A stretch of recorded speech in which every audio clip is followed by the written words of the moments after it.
you, Mr. Speaker. The Canada Health Act states that a province must enter into either conciliation or binding arbitration by an equally represented panel with an independent chairman if requested by an organization like the AMA, when an agreement by both sides can't be reached. Clearly, after 20 months, an agreement by both sides has not been reached. To the Premier, why does your government refuse to follow the Canada Health Act by denying the AMA's request for binding arbitration?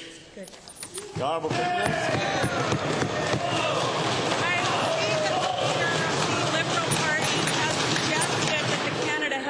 Refers to the AMA specifically. Of course, Mr. Speaker, it doesn't.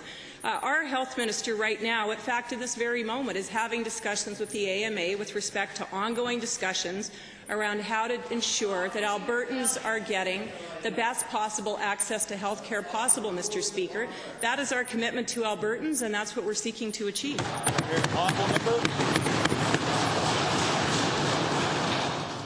Given that, Premier, during the debate, 500,000 Albertans looked on, you looked me in the eye, and you, after 3 pilot projects, you said that Alberta College of Family Physicians and the College of Physician Surgeons supported these 140 family care clinics.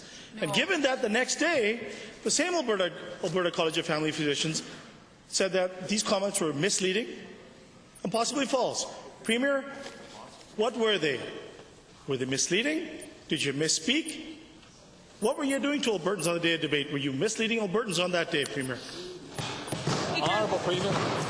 We had some very successful announcements with respect to pilot projects, particularly in East Edmonton, East Calgary, and in Slave Lake, just before the election. That was the beginning, Mr. Speaker, of very successful work that's been done with the Minister of Health in consultation with the College of Physicians and Surgeons and with family physicians around how to keep moving forward with respect to the family care clinics.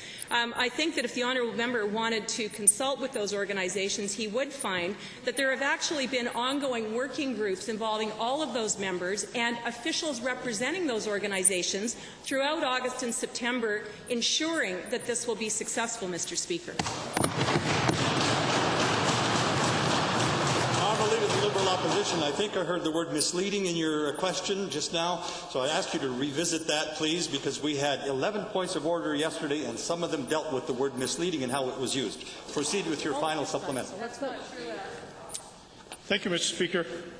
Given that the Premier made a commitment, and her idea of a consultation is to unilaterally implement a decision, and given that she made a commitment to build 140 family care clinics, and now she's taking us back into debt, to the Premier, where are you going to get the money to build, staff, and operate these 140 family care clinics?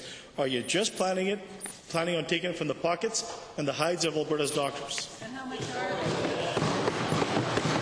Mr. Speaker, I don't know who the honourable member thinks that he represents in this House, Mr. Speaker, but it's not our job to represent doctors. It's our job, Mr. Speaker, to represent Albertans.